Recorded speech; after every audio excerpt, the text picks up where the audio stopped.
Merci beaucoup. Chers collègues, peut-être deux mots en préambule. Un remerciement renouvelé aux organisateurs. Je pense que nous apprécions tous ce moment de découverte de nos objets de recherche. Dans ces temps troublés, c'est quelque chose de très rafraîchissant et je pense qu'il faut savoir l'apprécier. Et la deuxième chose, courage à vous, c'est bientôt terminé, mais je vais essayer de vous maintenir en éveil jusqu'au bout. Donc ce soir, je vais vous parler des traces des expériences des combattants des conflits du XXIe siècle et comment les utiliser dans le cadre de projets de recherche. Donc mener des recherches sur l'expérience du combattant du XXIe siècle dans une perspective d'histoire immédiate invite l'historien à réfléchir à la temporalité de son objet d'étude, à la constitution de son corpus de données et à la méthodologie adéquate pour fonder son édifice narratif. Exigence d'autant plus forte en raison du caractère encore chaud de la réalité qu'il cherche à capturer et à mettre en récit, tout en l'articulant avec la connaissance des effets du temps long. Toujours cette nécessité de remettre, bien évidemment, l'objet d'étude en perspective sur le temps long. Écrire sur les guerres du temps présent demande donc de constituer un corpus de données permettant d'objectiver et de tenir à distance critique les discours politiques, la stratégie poursuivie, la définition ou non-définition, bien souvent en début de guerre, l'emploi de la force militaire. Pour être comprise dans sa complexité, l'expérience combattante doit être appréhendée le plus largement possible et dans toute sa diversité. Cette histoire appelle à s'ouvrir à d'autres approches disciplinaires pour forger des outils originaux. Il n'est pas nouveau que les historiens mobilisent les sciences sociales et humaines pour interroger autrement leurs objets de recherche. Mais concernant l'histoire militaire du temps présent et l'étude des combattants du XXIe siècle, rares sont les chercheurs à franchir le cap pour proposer des approches résolument pluridisciplinaires. Et c'est cette expérience donc, que je vais vous proposer de faire dans cette communication. Donc, afin de documenter l'expérience de soldats de l'arme du génie lors de leur déploiement en Afghanistan entre 2001 et 2012, nous avons adopté une démarche empirique s'inscrivant à la croisée des méthodes de l'histoire, de la sociologie, de l'anthropologie et de l'archivistique. Cette méthode rompt avec certains usages. Elle place d'abord le chercheur en dehors du centre d'archives, qui est le lieu normalement habituel de son travail. Elle impose à l'historien de provoquer ses archives et de constituer lui-même ses fonds, l'obligeant à adopter des réflexes d'archiviste. Elle lance l'historien sur des sentiers ordinairement arpentés par les sociologues et les ethnographes lorsqu'ils suivent les militaires sur leur terrain, ce qui amène l'historien à emprunter leurs outils pour mener à bien son investigation. Ce faisant, il se retrouve exposé à de nouvelles questions. Que faire de ses propres observations et de son immersion sur le terrain? Quel statut donner aux sources orales dans la compréhension de l'expérience combattante? Comment affronter l'absence de recul temporel et avec quels outils? Enfin, comment classer, trier et archiver pour l'avenir le produit de sa collecte? Donc pour aborder toutes ces questions, je vous propose un plan en 3 parties. Une première partie sur la posture, un chercheur en dehors des centres d'archives, un regard sur la méthode, les archives bâties, et enfin quelques considérations sur l'application de cette méthode, les expériences combattantes françaises en Afghanistan. Et puis on verra au moment où on sera sur la conclusion. Alors une posture, un chercheur hors des centres d'archives.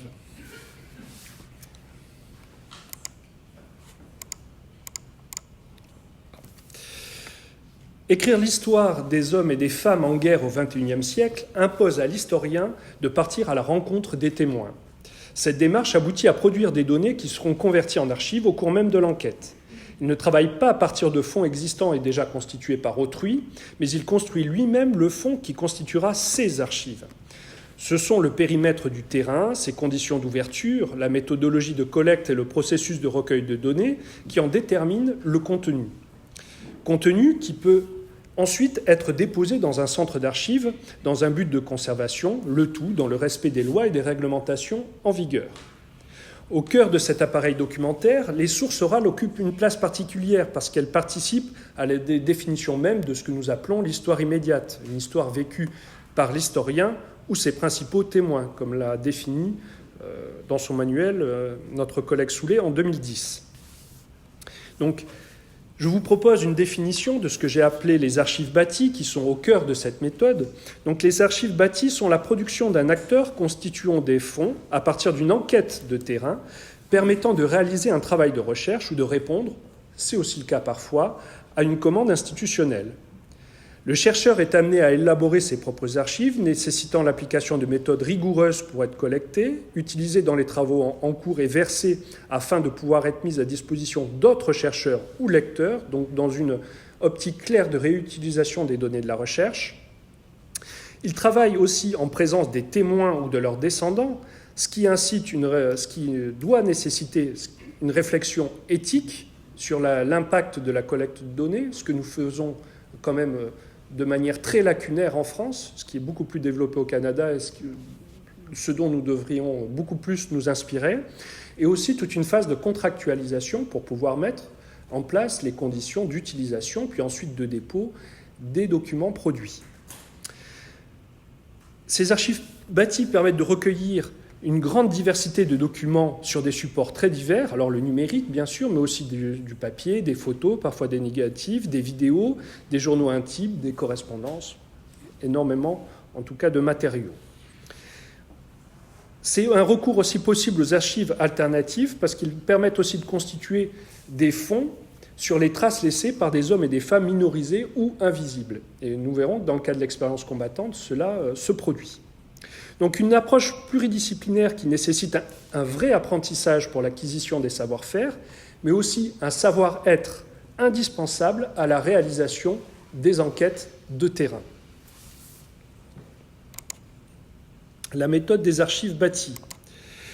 Donc la démarche de patrimonialisation de ces données impose à l'historien de développer une bonne maîtrise des outils archivistiques, le tri, le classement, la numérisation, l'indexation, la rédaction d'un répertoire numérique détaillé, d'un inventaire, tous ces éléments-là archivistiques, mais aussi informatiques pour l'exploitation du fond, traitement des données qualitatives, par exemple.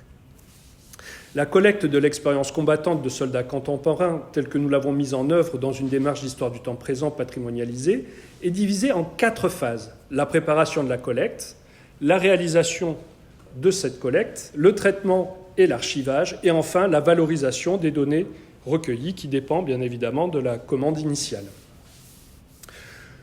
Le fonds que nous avons collecté est divisé, bon là c'est pas très lisible mais bon ça vous donne un aperçu général. Le fonds que nous avons collecté est divisé en 3 sous-fonds.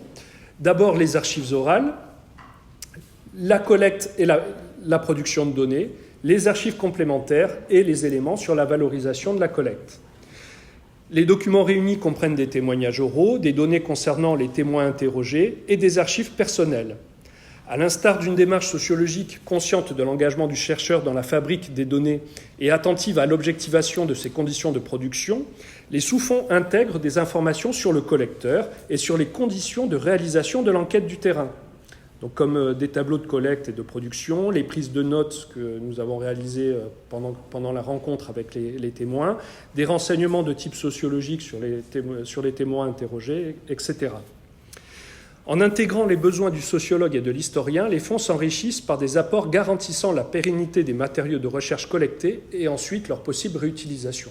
Lorsqu'un historien plus tard se ressaisira du fonds, il aura des éléments spécifiques sur les conditions de production permettant déjà d'affiner un regard critique sur le travail qui a été fait par le collecteur avant lui, ce qui n'est pas toujours le cas sur les archives orales que nous consultons pour nos travaux.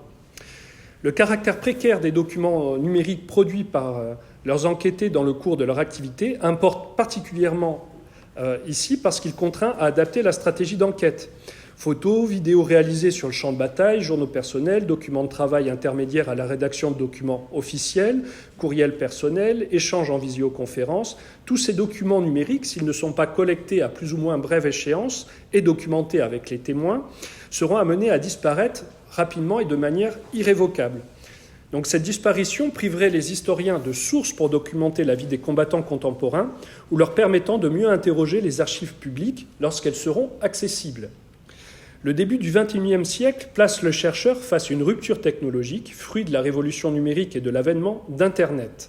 Une société entièrement tournée vers les outils numériques et la production quotidienne de données personnelles dans un espace virtuel comporte de nombreux défis pour l'historien et archiviste. Comment collecter, conserver, exploiter ces données et aussi pouvoir les utiliser, tout en respectant les cadres légaux entourant les données personnelles. Donc, dans le cadre de notre doctorat, il s'agissait de constituer des fonds d'archives bâtis pour permettre l'étude d'une guerre dans une perspective d'histoire immédiate. Et en l'absence d'archives publiques, il s'agissait de construire des fonds sur l'expérience individuelle des combattants pour mettre en discussion les différents niveaux stratégiques et opératifs. Examinons cela. Les expériences combattantes françaises en Afghanistan. Donc, entre 2010 et 2013, nous avons mené une enquête de terrain pour constituer des fonds sur l'armée française et le génie en Afghanistan à partir du 19e régiment du génie. L'historien a emprunté les outils du sociologue tout en apportant un regard critique sur les données obtenues. Notre statut de réserviste a facilité l'entrée et l'accueil au sein des unités, ainsi que nos conditions de séjour dans ces dernières. Hébergement, accès au casernement, etc., ce qui n'est pas sans incidence sur les conditions d'une recherche de plusieurs mois sur de nombreux sites répartis sur tout le territoire français. Les militaires du génie ayant servi en Afghanistan ont constitué notre principale population d'enquête. Toujours réalisé moins de 3 mois après le retour des soldats, lorsque la mémoire était encore vive, chacun des entretiens fut mené sous une forme semi-directive sur la base d'un questionnaire unique qui n'évoluait qu'en fonction des spécificités d'emploi des interviewés, donc leur fonction sur le terrain, leur grade et leur régiment. La liste des témoins était négociée en tête-à-tête avec le commandant d'unité. Face au programme d'entretien souvent préétabli par la hiérarchie militaire avec ses logiques propres, le chercheur doit pouvoir proposer des modifications afin de veiller à l'équilibre de son corpus de données et aussi s'assurer d'une présence suffisante, par exemple de militaires du rang ou même des femmes. Voilà, je me suis rendu compte qu'il y avait une invisibilisation des femmes combattantes au sein de l'arme du génie, alors qu'il y avait des femmes combattantes et même en position de responsabilité sur le terrain. Les entretiens se déroulaient souvent au sein de la salle d'honneur de l'unité, fermée durant l'échange pour garantir la confidentialité des propos. Avant de lancer l'enregistrement, le consentement éclairé du témoin était obtenu par l'explication de la démarche de recherche, des éléments liés à la contractualisation permettant la conservation du témoignage, ses droits en tant que témoin, les obligations du chercheur et de l'institution patrimoniale qui recevait le témoignage. Les noms des militaires cités dans le travail étaient codés afin de préserver intégralement leur anonymat. Nous nous présentions à eux comme étudiants en histoire et jeunes sous-lieutenants réservistes. Cette double appartenance nous intégrait dans 2 réalités admises, sinon connues des enquêtés. Elle s'est avérée être une ressource durant les entretiens. Notre statut de jeunes officiers permettait aux différents interlocuteurs de nous situer dans les grilles de l'institution. Celui de réserviste éténuait l'effet du grade, grâce à l'image de semi-militaire ou de semi-civil, selon, véhiculé au sein de l'armée de terre. Celui d'étudiant nous permettait de solliciter l'aide des témoins. Donc au final, c'est un corpus de 87 témoignages qui a été ainsi produit et intégralement retranscrit.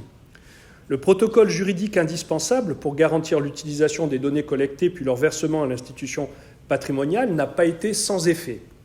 Sa signature au moment de l'entretien a parfois provoqué un malaise chez les interviewés. Cette judiciarisation des actes de la recherche a pu être préjudiciable sur la suite des échanges, surtout lorsqu'il était question d'une expérience du combat traumatisante ou pouvant engager des responsabilités pénales. Des cas de tirs de soldats français sur eux-mêmes ou sur des populations, cela a pu arriver. Le cadre archivistique, par sa rigueur et ses impératifs, pouvait donc parfois corseter l'interaction et constituer un frein à la collecte des récits personnels. En contrepartie, la présence physique de l'enquêteur sur le terrain et les relations nouées avec les témoins à cette occasion permettent d'accéder à de nombreuses archives personnelles particulièrement riches et fécondes pour l'analyse. Pour cette enquête, j'ai collecté plus de 500 gigas de données d'archives personnelles.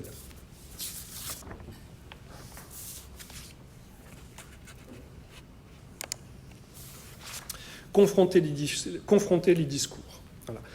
Tout cela pourquoi ? Travailler sur les conflits contemporains suppose d'interroger 3 réalités. La dimension stratégique, les discours politiques, diplomatiques, l'articulation politico-militaire, l'emploi de la force militaire, ce que l'on appelle le niveau opératif et tactique, comment les armées se transforment à la suite du conflit et comment elles communiquent aussi sur ces transformations, et la diversité des expériences individuelles, du chef d'état-major des armées aux soldats de seconde classe, hommes politiques, diplomates. Voilà, j'ai veillé à rencontrer un panel extrêmement large de témoins. L'étude de la dimension stratégique permet de retracer un discours officiel sur l'intervention militaire, son élaboration au sein de diverses instances, sa diffusion et sa réception par l'opinion publique. Bon, pour cela, il y a indiqué dans ce tableau de nombreuses sources qui sont déjà ouvertes. L'emploi de la force militaire sur le théâtre d'opération doit être aussi documenté afin de comprendre le discours tenu par les armées sur leur intervention, les tactiques, les techniques et les adaptations en cours pour remporter la victoire espérée.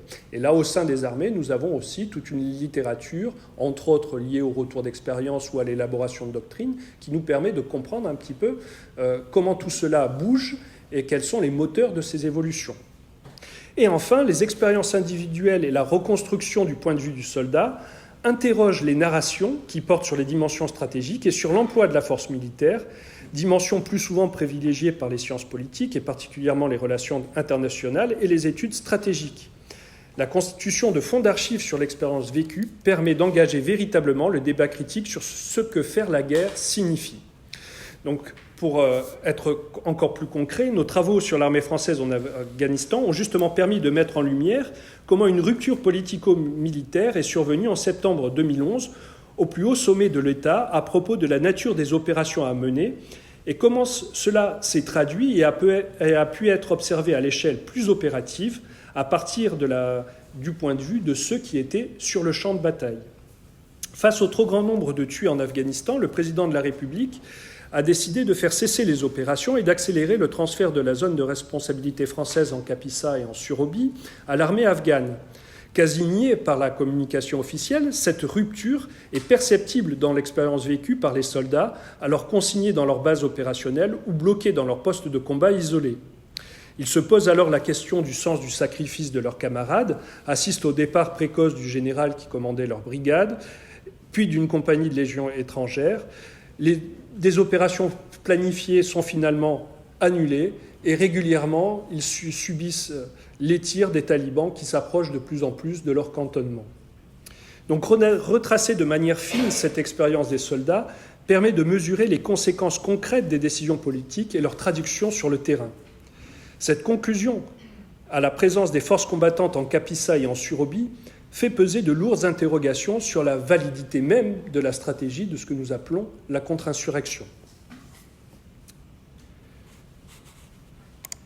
Donc en conclusion, je vous avais promis d'être rapide et synthétique, l'historien du temps présent, fort des outils forgés en empruntant ses méthodes à la sociologie, l'anthropologie et l'archivistique, construit des fonds permettant de retracer la multiplicité des expériences individuelles. La nature d'un conflit est rendue plus intelligible lorsqu'on prend le soin de l'observer depuis ce qu'elle produit sur le terrain et telle qu'elle est vécue par les principaux acteurs. Cette étude des traces du passé, récent ou dans des résonances plus anciennes, est indispensable pour prendre de la hauteur et mettre en discussion les conséquences concrètes des décisions politiques. Cette méthode que nous proposons pour étudier l'expérience combattante du XXIe siècle contribue à enrichir le champ de l'histoire militaire du temps présent. Toutefois, et je terminerai sur ce point, les archives bâties sont aussi utiles pour l'étude des conflits du XXe siècle. Elles permettent aussi de constituer des fonds d'archives permettant de retracer les vécus des combattants, étudier les aspects intimes de l'expérience de guerre, constituer des fonds sur les résonances familiales de l'expérience de guerre, sortir de la dissimulation ou de l'euphémisation des archives publiques, en particulier sur certains crimes de guerre, collecter des fonds privés ou même parfois retrouver des archives publiques jamais versées par les combattants. Voilà. Je vous remercie de votre attention et puis je répondrai avec plaisir à vos questions.